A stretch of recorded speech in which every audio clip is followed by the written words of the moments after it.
알아주지 않는 기분을 들었을 때 펑펑 근데 울었던 기억이 있어요. 되게 전망 좋은 호텔에 그 장미꽃이 막 뿌려져 있는 욕조랑 더 많이 안아주지 못했던 거 그런 게 좀 그렇거든요. 사실은 다들 겪고 있는 문제인 거예요. 병원을 가는 것도 사실 좀. 네, 안녕하세요. 저는 인천에서 8살, 5살 두 아이를 키우고 있는 한재희입니다. 안녕하세요. 저는 서울 송파 살고 있는 손고은입니다.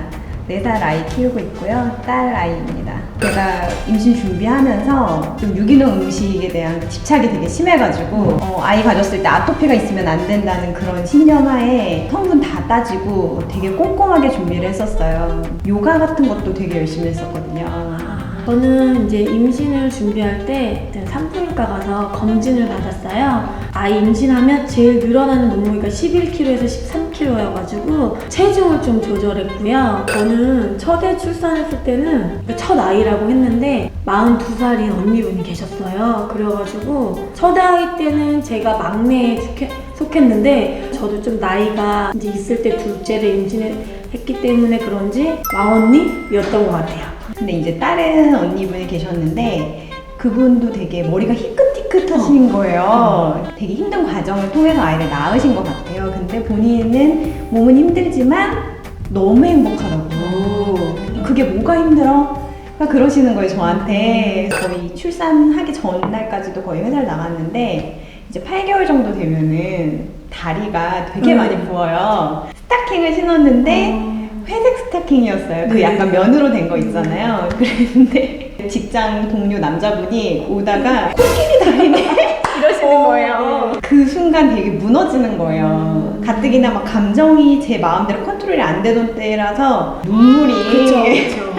둘째 때는 입덧이 정말 심했어요. 병원에 가서 주사를 맞았는데 처음 맞았을 때는 효과가 있더라고요. 몇 번을 맞다 보니까 이제 그 효과까지 없어진 거예요. 그래서 너무 힘들어서 주사를 맞고 있는데 남편이랑 시부모님이 너무 아무렇지 않게 돌봐주지 않는 기분, 알아주지 않는 기분을 들었을 때 그 수액을 맞으면서 펑펑 이제 울었던 기억이 있어요. 저는 이제 아이를 가져야겠다라는 생각이 들기 석 달 전부터 엽산제를 챙겨 먹었던 것 같아요. 그죠. 푸진 검사와 엽산은 약간 임신을 생각을 했을 때 제일 처음 하는 게 그거여서 엽산은 저도 되게 많이 챙겨 먹었던 것 같아요. 또 이제 제가 약간 빈혈이 있어가지고 저는 엽산이랑 철분제 그리고 중간에 유산균 이렇게 철분이랑 유산균은 세트인 게 철분을 먹으면 화장실을 잘 더 못 가요. 그게 그렇다 그러더라고요. 그리고 저는 그 전에도 되게 종합 영양제 같은 거 좀 많이 챙겨 먹었었거든요.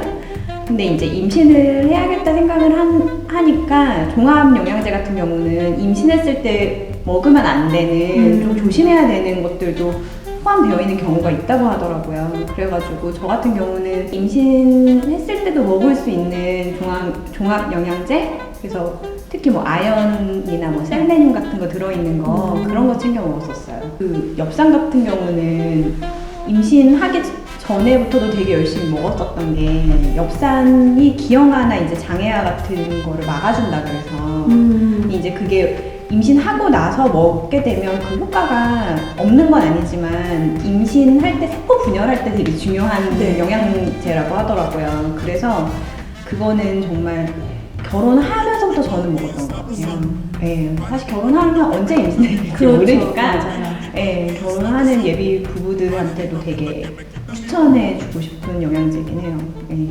기본적으로 뭐 환경적인 문제도 있지만 일단 출산 자체 연령이 늦어지니까 그리고 이제 직장 다니는 분들도 많아져서 근데 직장을 다니면 사실 몸을 관리하기가 쉽지 않으니까 난임이 더 생기는 것 같아요.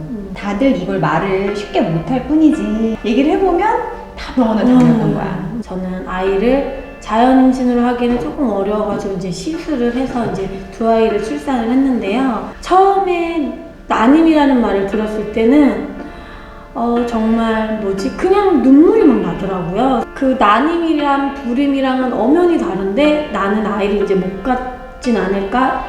여자로서의 그런 끝인가? 이제 나는 엄마가 될 수 없나? 이런 생각도 들었었거든요. 그래서 이제 난임 진단을 받고 병원에 이제 하라는 대로 해서 이제 검사도 받고 해서 이제는 아이를 갖기는 했는데요.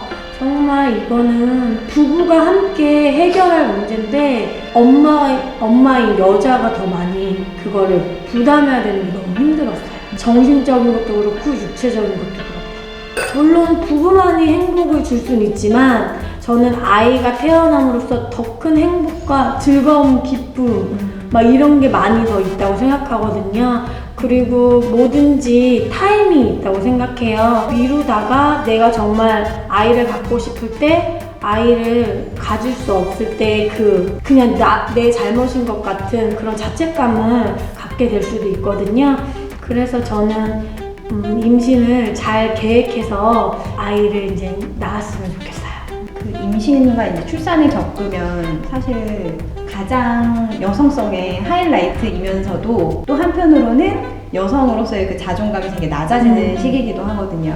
내가 여지까지 구축해왔던 그런 세계가 다 무너지고 오로지 뭔가 아이를 위한 존재로만 느껴지기 때문에 근데 그런 것 때문에 사실 산후 우울증도 올 수 있고 그런데 그 전부터 약간 마인드 컨트롤을 잘하고 본인에 대한 자존감을 높이는 훈련을 해서 건강한 정신 상태로 육아를 할 수 있으면 아이한테도 좋고 엄마도 좀 행복할 수 있는 그런 게 되는 것 같아요.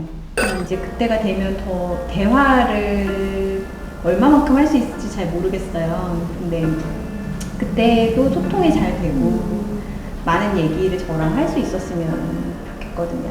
그래서 이제 저나 저희 신랑과의 관계도 되게 중요하지만 아이와 아빠, 아이와 엄마와의 관계가 정말 중요해서 같이 여행도 많이 다니고 오히려 10년보다는 좀 더 한 20년 후에는 아이가 이제 결혼하고 나서 엄마를 그때 한번 되돌아볼 것 같아요. 자기가 이제 가정을 꾸렸을 때 그때는 뭐 조언을 해주는 조언자이자 앞으로 또 힘이 되어주는 이렇게 부모로서 이런 그냥 가정이 되어 있을 것 같아요. 지호 연지에게 제가 제일 해주고 싶은 말은 엄마는 욕심은 버릴 거야. 건강하게만 자라주렴. 말해주고 싶어요.